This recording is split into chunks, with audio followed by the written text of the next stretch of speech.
오늘도 주 안에서 또 다시 만나게 됨을 기쁘게 생각하고 또 환영합니다.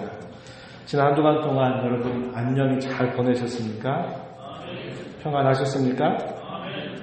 고된 세상살이에 빠져 지쳐 살다가 오늘도 이 복된 자리에 또 이 값진 자리에 나오신 여러분들 주님의 이름으로 환영하고 축복합니다.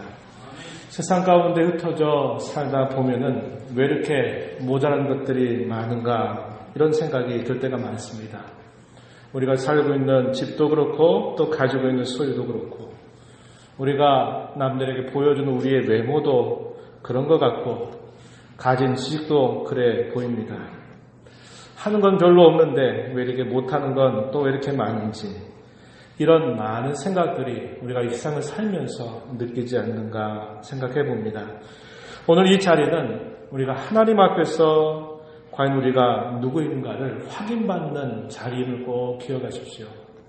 이 세상의 가치로 우리를 볼 때 또 우리가 세상 가운데 살면서 우리가 얼마나 부족한 것뿐인가 하는 생각을 하고 낙심도 하고 절망도 하지만 우리가 하나님 앞에 서게 될 때 하나님께서는 우리가 누구인가를 정확하게 말씀해 주신다고 하는 것입니다. 오늘 이 자리를 통해서 하나님 앞에 저와 여러분이 누구인가를 다시 한번 확인하는 복된 시간이 되기를 진심으로 바랍니다. 2019년도를 우리가 시작을 하면서 선지서 예레미야 말씀을 읽어오다가 이제 그 말씀을 다 마무리하고 이제 에스겔 선지서의 말씀을 양식으로 삼고 우리가 달려가고 있습니다. 예레미야서와 에스겔서는 유다 왕국이 패망될 즈음에 활동했던 그런 선지자들이었고 가까이 있는 하나님의 무서운 심판을 예고하지만 멀리는 하나님의 회복과 소망을 예언해주는 그런 내용들을 담고 있습니다. 북이스라엘 나라는 주전 722년 아수르라고 하는 강대국에 의해서 심판을 받아 패망했습니다.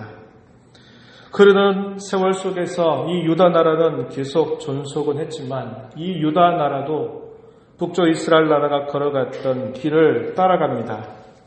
유다 나라는 바벨론 나라에 의해서 침공을 받게 되는데요. 첫 번째 침공은 주전 605년입니다. 그때 침공을 받고서 많은 사람들이 포로로 끌려가게 되었습니다. 그리고 그렇게 긴 시간이 지나지 않아서 또다시 두 번째 침공을 받게 됩니다. 이때가 주전 597년입니다. 이때 예루살렘이 함락되게 되었고 그때 왕이었던 여호야긴 왕이 포로로 바벨론에 끌려가게 됩니다. 그리고 약 1만여 명의 유대 백성들이 포로로 끌려가게 되고요. 그 포로민들 가운데 에스겔 선지자가 있었습니다. 에스겔 선지자는 포로로 끌려가서 바벨론 그발 강가에 지내면서 약 5년 정도의 시간이 흘러갑니다. 그래서 그의 나이 30세가 될 때 선지자로 부름을 받게 됩니다. 그가 이렇게 선지자로 소명을 받아서 그가 약 22년 동안에 하나님의 말씀을 그가 전달하게 됩니다. 시간이 흘러가도 소민으로 구별된 이스라엘 백성들은 북이스라엘 나라뿐만 아니라 이 남쪽에 있는 유다 나라도 마찬가지로 하나님을 계속적으로 섬기는 데 있어서 실패하고 있다는 사실을 보여줍니다. 하나님은 그런 자신의 백성들을 징계하십니다. 징계의 정도가 어떻게 결정될까요? 그것은 하나님을 향한 그들의 죄악의 정도에 비례해서 그 징계가 결정되는 것입니다. 하나님께서는 그들을 징계하실 것을 말씀하시면서 그들을 다시 회복시키실 말씀을 그들에게 주고 계십니다. 하나님의 본심은 그들을 벌하시는 데 있는 게 아니라 그들을 잘 교정해서 그들로 하여금 하나님을 섬기는 길을 바르게 걸어가게 하시는 데 있다는 것이죠. 이것이 이스라엘을 대하시는 하나님의 모습입니다. 영적인 이스라엘로 부름받은 저와 여러분을 대하시는 하나님의 모습이기도 하십니다. 이런 안목을 가지고 우리는 옛 이스라엘의 역사를 함께 살펴보려고 합니다. 그러면서 오늘 우리의 모습을 한번 돌아보고 우리가 어떠한 삶을 하나님 앞에서 살아가야 될 것인가를 다시 한번 확인하는 그런 자리가 되기를 바랍니다. 저와 여러분 오늘 읽은 이 본문의 말씀은 유다를 향해서 그토록 철저하게 징계하시는 이유가 무엇인가를 하나님께서 단적으로 설명해 주고 계십니다. 이 예루살렘이라고 하는 이곳은 이방인 가운데에 두어서 여러 나라들에 의해 둘러싸여 있게 하셨습니다. 그렇게 하신 하나님의 기대와 하나님의 뜻이 분명히 있었음에도 불구하고 그들은 그런 하나님의 뜻과 기대를 저버리게 됩니다. 그리고 하나님께서 그들에게 주신 율례와 규례를 저버리고 그 말씀을 행하지 아니하므로 이방인들보다도 더 악을 행했다고 말씀합니다. 이것이 그들이 철저하게 징계를 받는 이유라고 설명해 주고 있습니다. 오늘 우리가 읽은 이 말씀 가운데서 7절 말씀을 한번 보시죠. 7절 보시면은 너희 요란함이 너희를 둘러싸고 있는 이방인들보다 더하다 이렇게 말씀합니다. 8절 가서 보면 모든 미운 물건과 모든 가증한 일로 내 성소를 더럽혔다 이렇게 표현합니다. 이 11절이요. 11절입니다. 그리고 8절에서는 이방인의 목전에서 벌을 내리겠다. 9절에서는 전무후무하게 이러한 벌을 내리시겠다고 하나님이 말씀하고 계십니다. 언제까지 이러한 벌을 내리실까요? 13절 말씀을 보면 하나님의 분이 다할 때까지, 다시 말하면 하나님의 공의가 만족이 될 때까지 이러한 일이 미치게 될 것이다 이렇게 이야기하시는 겁니다. 그러면서 그러한 일을 행하시는 분이 바로 여호와 하나님이신 것을 알게 할 때까지 하나님이 그 백성들을 징계하시겠다 말씀합니다. 13절 말씀해 보면요. 이와 같이 내 노가 다한즉 그들을 향한 분이 풀려서 내 마음이 가라앉으리라. 내 분이 그들에게 다한즉 나 여호와가 열심으로 말한 줄을 그들이 알리라. 이렇게 말씀합니다. 내 마음이 가라앉는다. 예전 우리가 읽었던 개역성경에서는 뭐라고 표현했냐면 내 마음이 시원하리라 이렇게 표현했습니다.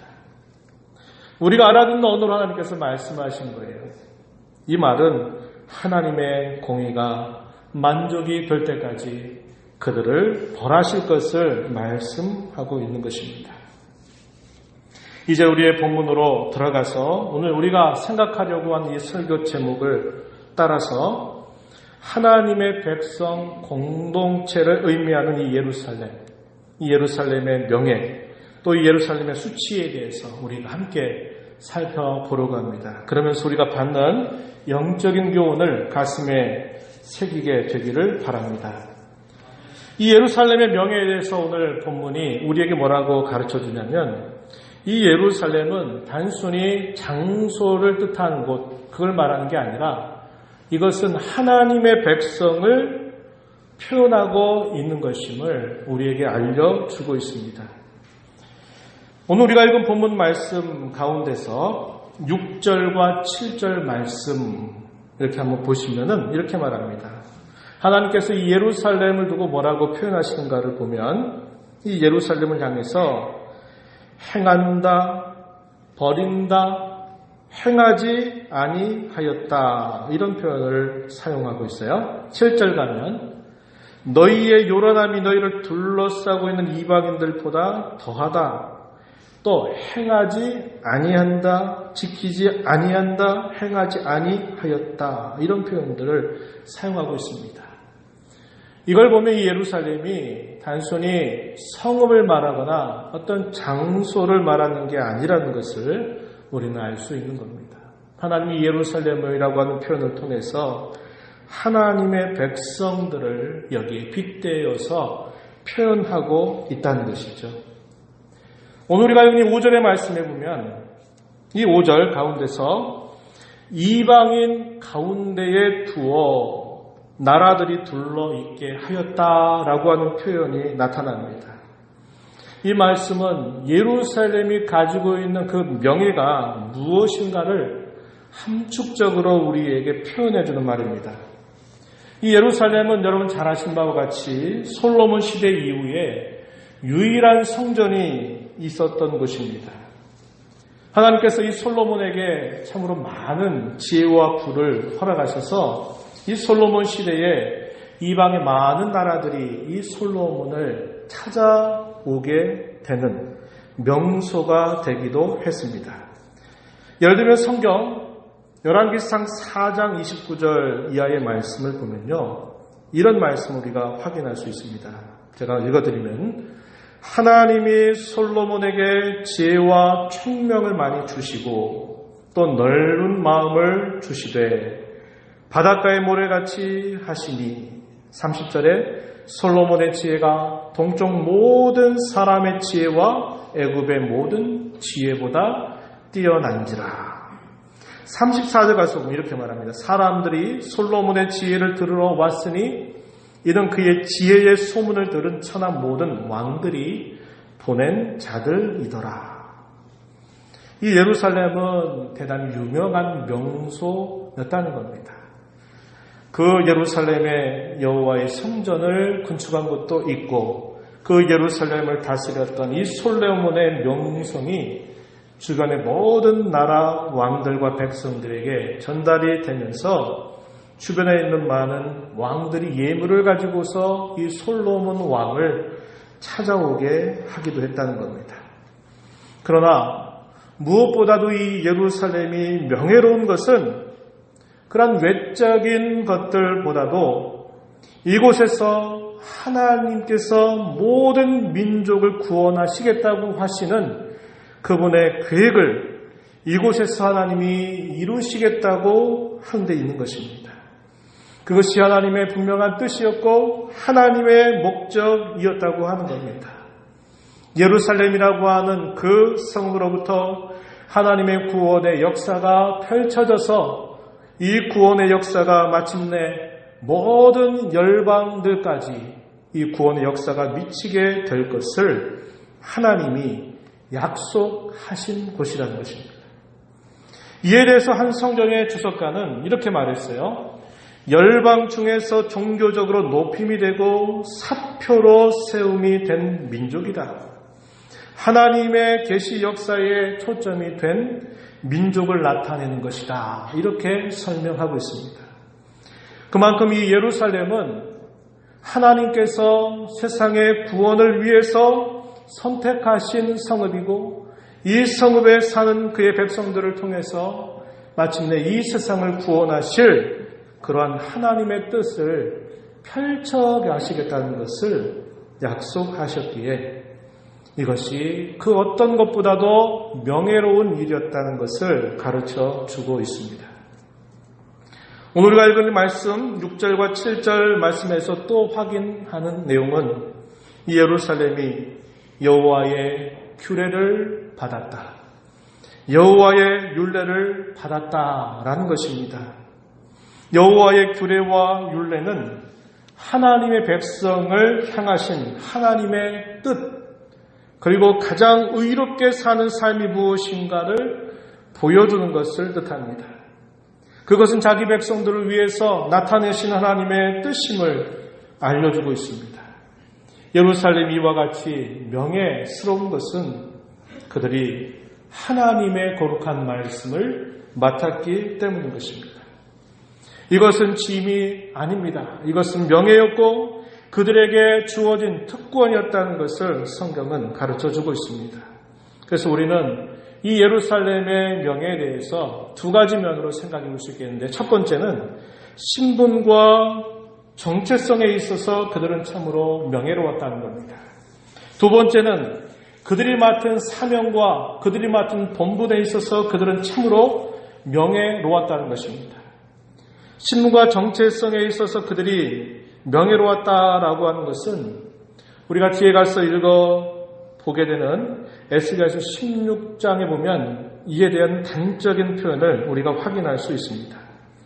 에스겔서 16장 3절 이하의 말씀을 보면은 이 예루살렘 곧 하나님의 백성들이 그들의 신분과 정체성이 어떠한가를 아주 단적으로 설명해 주고 있어요. 에스겔서 16장 5절 말씀에 보면은 이렇게 말합니다. 내가 나던 날에 내 몸이 천하게 여겨져 내가 들에 버려졌느니라 이렇게 말합니다. 6절에서는 내가 내 곁으로 지나갈 때에 내가 피투성이가 되어 발짓하는 것을 보았다 이렇게 이야기하십니다. 7절 가면 내가 크게 자라고 심히 아름다우며 유방이 뚜렷하고 내 머리털이 자랐으나 내가 여전히 벌거벗은 알몸이었다 이렇게 말씀하십니다. 8절 가면 내가 내 곁으로 지나며 보니 내 때가 사랑을 할 만한 때라 내 옷으로 너를 덮어 벌거벗은 것을 가리고 내게 맹세하고 언약하여 너를 내게 속하게 하였다 이렇게 말씀합니다. 13절 가서 보면은 내가 금, 은으로 장식하고 가는 배와 모시와 수놓은 것을 이루며 또 고운 밀가루와 꿀과 기름을 먹음으로 극히 곱고 형통하여 왕 후의 지위에 올랐느니라 이렇게 말합니다. 빗대어 얘기한 것입니다. 이스라엘 백성들이 얼마나 비천하고 얼마나 연약한 자들이었는가를 말씀하면서 비참하고 연약한 그들을 하나님이 사랑하셔서 그의 신분을 높여주시고 그의 지위를 높여주셔서 마침내 그를 왕후의 자리에 오르게 하셨다 이렇게 말씀을 하고 있는 것입니다. 그러면서 에스겔서 16장 14절 말씀에서는 결론적으로 이렇게 말씀하십니다. 내 화려함으로 말미암아 내 명성이 이방인 중에 퍼졌음은 내가 너에게 입힌 영화로 너의 화려함이 온전함이다 이렇게 말씀을 하고 있습니다. 이 말씀을 다른 말로 말하면 그것이죠. 이스라엘 민족은 극히 작고 초라한 민족에 불과했다는 겁니다. 그런데 하나님께서 세상의 많은 나라들 가운데 이스라엘 민족을 택하셔서 그들의 하나님이 되기를 기뻐하셨고 그들을 구원하여서 그들로 하여금 하나님의 거룩한 구원의 역사를 펼쳐가게 하시도록 그들을 존귀하게 해주셨다는 것을 이런 비유를 통해서 말씀하고 있는 것입니다. 어떤 설명이 더 이상 필요 없을 겁니다. 이 예루살렘이 가지고 있는 이 화려함과 이 명성에 대해서 이 구절이 아주 선명하게 우리에게 알려주고 있기 때문입니다. 우리는 이 말씀을 읽으면서 오늘 우리의 모습을 보는 것입니다. 우리의 신분과 정체성, 과연 그것이 뭘까? 세상을 살다 보면 만물의 찢기처럼 찢기고 또 버림받고 쓰러지고 연약해서 아무것도 볼품없어 보이는 그러한 존재일지 모르나 하나님은 저와 여러분을 사랑하셔서 우리를 존귀한 하나님의 자녀, 우리를 존귀한 하나님의 백성으로 불러주셨다고 한 것입니다. 이 일을 위해서 하나님께서 우리에게 얼마나 엄청난 그런 대가를 치르셨는가 우리는 너무나 잘 알고 있는 것입니다. 죄와 허물로 죽어 비참과 공고 아래서 고아와 같이 놓여 있었던 저와 여러분을 하나님이 다만 사랑하시는 그것으로 말미암아 우리를 하나님 자신처럼 왕의 신분을 가진 존귀한 자로 우리를 높여 주셨음을 우리는 확인하게 되는 것이죠. 하나님께서 이들을 이렇게 존귀하게 하신 다음에 이들에게 사명을 하나님이 주셨는데 그 사명은 뭐냐? 이 내용을 우리가 성경 가운데서 출애굽기 19장에 있는 말씀을 통해서 우리는 잘 확인해 볼 수 있습니다. 하나님의 백성의 본분과 사명이 무엇인가? 이 말씀이 출애굽기 19장 5절과 6절 말씀에서 아주 선명하게 우리에게 가르쳐 줍니다. 여러분 한번 찾아보셔도 좋겠어요. 구약성경 110년 전입니다. 출애굽기 19장 5절과 6절 말씀. 제가 천천히 이 말씀을 읽어드리겠습니다. 세계가 다 내게 속하였나니 너희가 내 말을 잘 듣고 내 언약을 지키면 너희는 모든 민족 중에서 내 소유가 되겠고 너희가 내게 대하여 제사장 나라가 되며 거룩한 백성이 되리라. 너는 이 말을 이스라엘 자손에게 전할지니라. 하나님께서 400여년 넘는 시간 동안 종살이 하였던 이스라엘 백성들을 하나님의 전능한 능력으로 그들을 애굽에서 나오게 하신 다음에 하나님께서 이 말씀을 주십니다. 그들이 시내산에 도착했을 때 하나님께서 그 백성들로 하여금 너희는 이러한 자다, 너희는 이러한 일에 힘써야 할 자들이다 라는 사실을 이 말씀을 통해서 분명하게 알려주신 것입니다. 모든 민족 가운데서 나의 소유가 되겠다, 너희가 제사장 나라가 되겠다, 거룩한 백성이 되겠다, 이 말을 이스라엘 자손에게 전하라. 하나님께서 이렇게 말씀을 하신 것입니다. 이 말씀은 한편으로는 그들이 어떠한 신분을 가진 자인가를 알려주면서 또 한편으로는 그들이 어떠한 일을 자신들의 삶의 사명과 본분으로 여기며 살아야 될 것인가를 가르쳐 주기도 합니다. 어떻게 하면 될까요? 그들의 신분, 그들이 부여받은 그들의 종기를 잘 유지해 가라는 말씀이죠. 그러면 그것이 너희가 세상 가운데서 너희의 사명과 본분을 잘 감당하는 길이 된다. 이 사실을 말씀해 주십니다. 예루살렘, 하나님의 백성의 본분과 사명은 하나님의 말씀을 전심으로 청종하는 데 있다. 이것을 가르쳐 주는 것입니다. 하나님의 말씀을 맡은 것이 그들에게 특권이고 그들에게 명예가 되는데 이 말씀을 그들이 세대의 세대를 이어서 말씀을 잘 듣고 그 말씀을 순종하는 삶을 잘 살아갈 때 그들의 본분과 사명을 다하는 길임을 하나님께서 말씀해 주고 계시는 것입니다. 저와 여러분 또한 마찬가지입니다. 저와 여러분이 우리 하나님께로부터 받은 신분과 우리의 정체성을 잘 유지해 가면 우리가 이 땅에 사는 동안 주께서 저와 여러분에게 맡겨주신 본분과 사명을 잘 감당하는 일이 된다고 하는 것이에요. 전도서 말씀의 결론을 여러분 기억하실 겁니다. 이 일의 결국을 다 들었으니 하나님을 경외하고 그의 명령들을 지킬지어다. 이것이 사람의 본분이니라. 이렇게 하나님께서 말씀하고 있는 겁니다. 우리 사람의 본분이 뭐라고 이야기합니까? 하나님을 경외하는 것이다. 그분의 명령을 지켜 살아가는 것이다 라고 말씀하면서 우리가 이 땅에 사는 동안 구원의 은혜를 받은 자로서 우리의 사명을 다하는 길은 하나님을 경외하고 그분의 말씀을 듣고 순종하는 데 있다라는 것을 우리에게 잘 가르쳐 주는 거예요.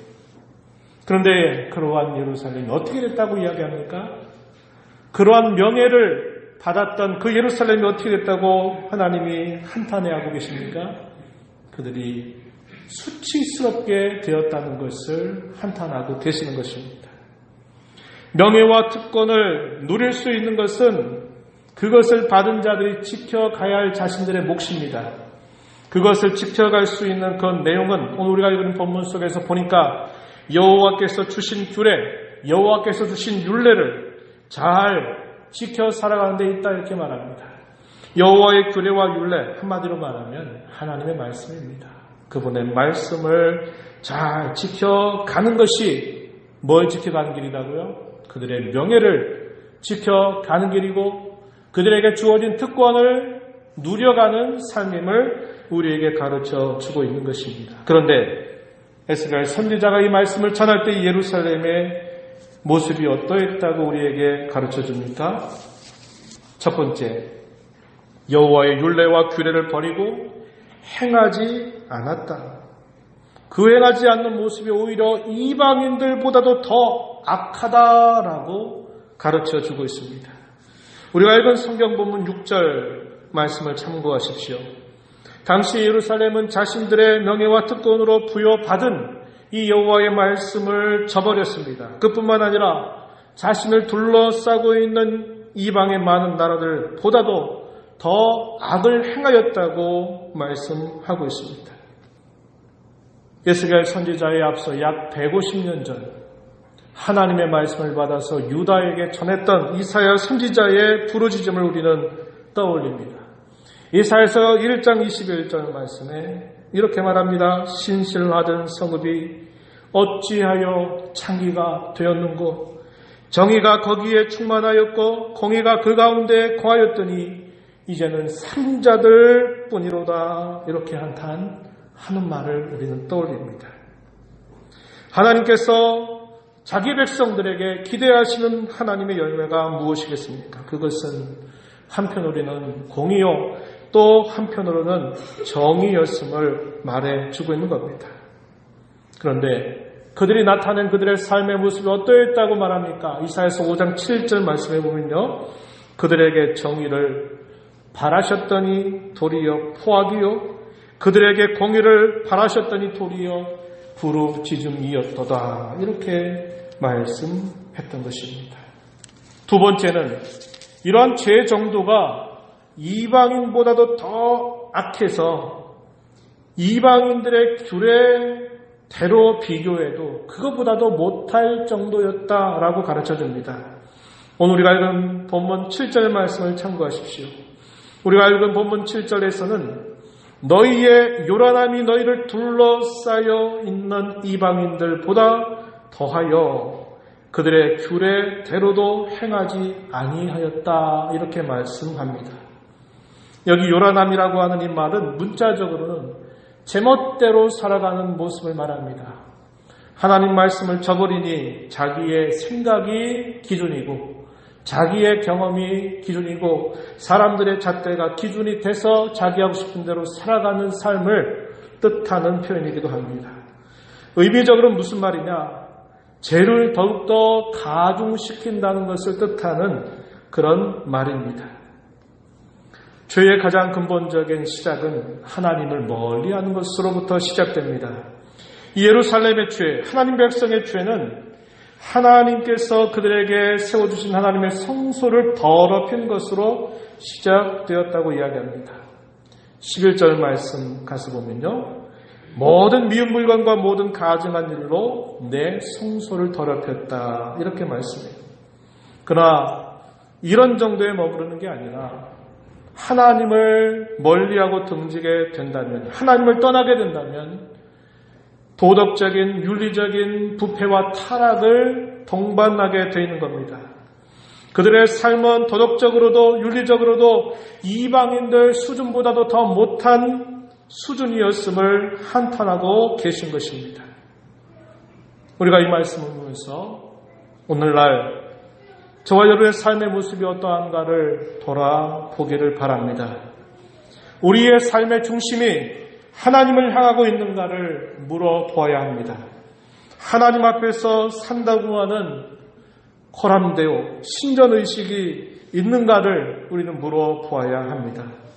하나님의 말씀에 따라서 정직함과 진실함, 의로움과 공평을 추구하면서 나는 살고 있는가를 물어보아야만 합니다.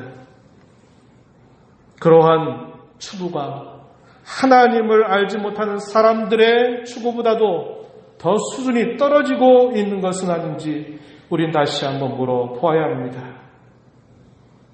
이러한 소중한 가치, 이러한 명예를 그저 우리의 삶에 먹고 마시고 입는 것, 그런 문제보다도 못한 것처럼 생각해서 그 문제가 해결되면 내가 그렇게 하겠다고 생각하고 있는 것은 아닌지를 우리는 생각해 보아야 합니다.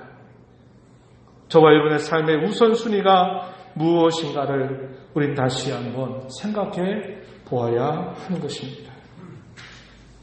영적으로 암울한 시기를 살면서 자기 동정 예루살렘을 향하여 하나님의 심판으로 인해서 그들이 수치를 당할 것이라고 말씀하는 이 선지자의 마음이 얼마나 아팠겠습니까?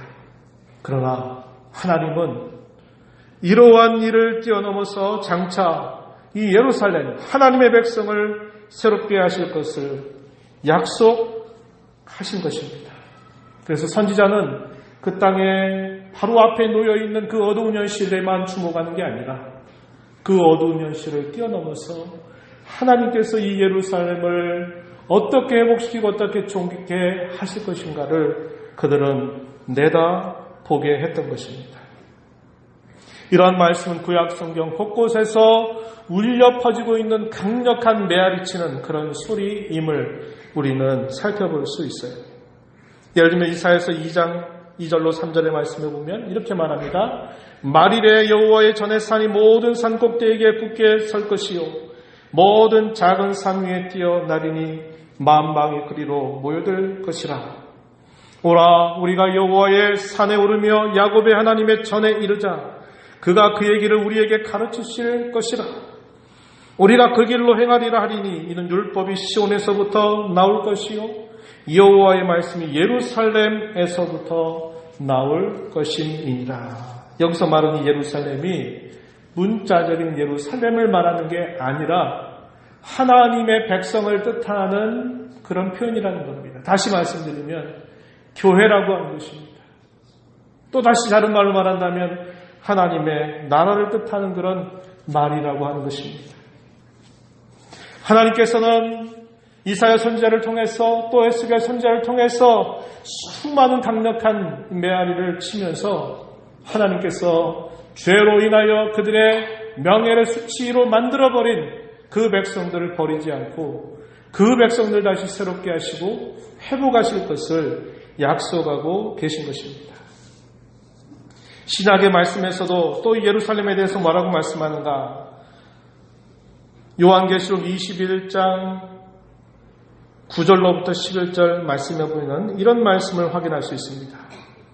이리 오라 내가 신부 곧 어린 양의 아내를 내게 보이리라. 하나님께로부터 하늘에서 내려오는 거룩한 성 예루살렘을 보이니 하나님의 영광이 있음에 이렇게 표현합니다. 하나님께서 사도 요한에게 박해받고 있었던 그 시절에 환상과 계시를 통해서 하나님이 보여주시는 내용이 무엇입니까? 새 예루살렘을 하나님께서 보이시겠다고 말하는데 이 새 예루살렘이 뭐냐? 신부라고 이야기합니다. 신랑 되신 예수 그리스도의 신부를 새 예루살렘으로 표현하고 있다라고 한 겁니다. 이것은 무엇입니까? 하나님께서 이 역사를 종결하는 그때 그의 교회로 부름받은 저와 여러분을 그의 신부로 우리를 영광스럽게 하실 것을 알려주는 그런 말씀의 내용이 된 것입니다. 말씀을 맺으려고 합니다. 돈이 적은 사람은 돈이 많은 사람을 부러워할 겁니다. 그리고 돈 많은 사람을 명예스럽게 생각할 거예요. 많이 배우지 못한 사람은 많이 배운 사람을 부러워할 거예요. 많이 배운 사람을 명예스럽게 생각할 것입니다. 그런데 자기가 돈 좀 가졌다고 떵떵거리는 사람을 세상 가운데서 가장 돈 많은 갑부가 그걸 보면 그 사람을 부러워하겠습니까? 그 사람을 두고 정말 저 사람 명예롭다고 이야기하겠습니까? 또한 뭔가를 조금 한다고 가방끈이 길다고 생각하면서 그걸 명예처럼 여기면서 다른 사람들을 멸시하고 우쭐해하는 사람을 가장 많이 배우고 학식이 뛰어난 사람이 그 모습을 보고서 야, 당신은 참 부럽습니다. 당신은 참 명예롭습니다. 이렇게 말할 사람이 있겠습니까? 없는 겁니다. 저와 여러분 성경 하나님은 어떤 분이십니까? 우리 아버지께서는 만물의 창조자이시면서 만물의 소유자가 되십니다. 우리 아버지께서는 세상의 모든 지식과 지혜의 샘이시고 모든 지식의 전부가 되십니다. 돈이 많은 사람을, 많이 배웠다고 학식이 많은 사람을 하나님 명예롭게 여기지 않고 그들을 부러워하지 않으신다고 하는 겁니다. 하나님은 그런 것을 가지고 또 그가 무엇을 가지고 있고 그가 무엇을 할 수 있는가를 보면서 참 명예롭다, 뿌듯하다 이렇게 여기시지 않으신다는 거예요. 하나님이 명예롭게 여기시는 게 뭡니까? 바로 그의 사랑하는 그의 자녀들이라고 하는 것입니다. 여러분, 제가 초대에 그 말씀드렸어요. 하나님 앞에 설 때마다 내가 누구인가를 확인하자고 제가 말씀드렸어요. 하나님은 있다가도 시간이 흘러가면서 없어지는 것을 가치 있게 여기시거나 그것을 명예롭게 여기시지 않으셔요. 돈이 그런 거 아니겠습니까? 돈이 있다가도 사라지는 것이고요. 건강도 마찬가지입니다. 젊을 때는 건강을 자랑할지 모르나 나이가 들어가면 건강도 역시 약해지는 것입니다. 우리가 가진 지식도 많이 배우고 책을 붙들고 있을 때는 지혜롭지만 나이가 들어가면 그걸 다 기억합니까? 듣는 즉시 잊어버리고 까먹는 일들을 반복하는 겁니다. 하나님은 이와 같이 있다가 없어지는 것, 이런 것들을 가치 있게 여기시거나 명예롭게 여기시지 않으셔요.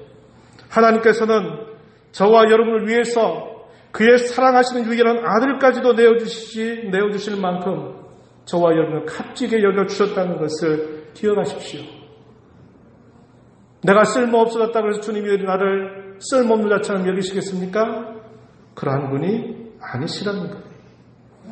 우리가 원래 그렇게 값지기 때문에 하나님 우리를 값지게 여기신 게 아니라 아무런 가치 없는 저와 여러분을 하나님 우리를 사랑하셔서 우리를 그만큼 사랑하셔서 우리를 그토록 명예롭고 존귀하게 만들어 주셨다는 것을 꼭 기억하십시오. 저와 여러분을 높여주신 이 하나님의 귀한 사랑을 기억하면서 우리에게 주신 이 명예를 수치로 바꾸지 마십시오. 그걸 어떻게 해야 됩니까? 하나님이 저와 여러분에게 주신 말씀을 언제나 가까이 하는 것입니다. 하나님을 떠나지 않는 것입니다. 내 삶이 어려울 때, 내 삶이 평안할 때, 내가 잘 될 때, 안 될 때, 내가 건강할 때, 건강하지 않을 때, 내가 돈이 있을 때, 없을 때, 이런 거에 따라서 날마다 바뀌어가는 것이 아니라 내게 있으면 있는 대로, 없으면 없는 대로, 내가 할 수 있으면 할 수 있는 대로, 할 수 없으면 할 수 없는 대로 하나님만이 나의 구원의 하나님이시고 하나님만이 나를 이렇게 세상에 가장 나를 존귀하고 영광스럽게 생각하신다고 하는 이 사실을 우리는 잊지 말아야 한다는 것입니다. 그러하기에 그분의 말씀에 귀를 기울이십시오. 그리고 그분의 품에 거하기를 언제나 놓치지 마시는 저와 여러분이 되기를 진심으로 축복합니다. 하나님 아버지 감사합니다. 세상은 내가 어떠한 능력을 가지고 있는지, 내가 무엇을 할 수 있는지, 내가 얼마나 많은 지식을 가지고 있는지, 능력을 가지고 있는지 이런 것들을 통해서 우리를 평가할 것입니다. 그러나 천지를 당신의 소유로 가지고 계시고 모든 지식의 근원과 샘이 되시고 모든 지식을 가지신 우리 하나님은 세상에 가진 자를 명예롭다 여기지 아니하시고 지혜롭다고 말한 자들을 또 명예롭다고 여기시는 것이 아니라 다만 아들까지 우리를 위해 내어주신 저희들을 그토록 사랑하셔서 우리를 존귀하게 여기시고 우리를 명예롭게 여기시는 분이신 줄 다시 한번 깨닫게 해주심을 감사합니다. 이러한 귀한 명예를 우리에게 주시는 것을 언제나 감사하면서 하나님을 떠나지 않는 삶, 주의 말씀에 우리의 마음을 언제나 귀를 기울이고 듣는 자로 힘이 다하도록 하나님의 말씀을 저희들의 삶 속에 순종하여 살아가는 것을 가장 존귀하게 여기며 살아가는 저희가 되게 주옵소서. 예수님 이름으로 기도하옵나이다. 아멘.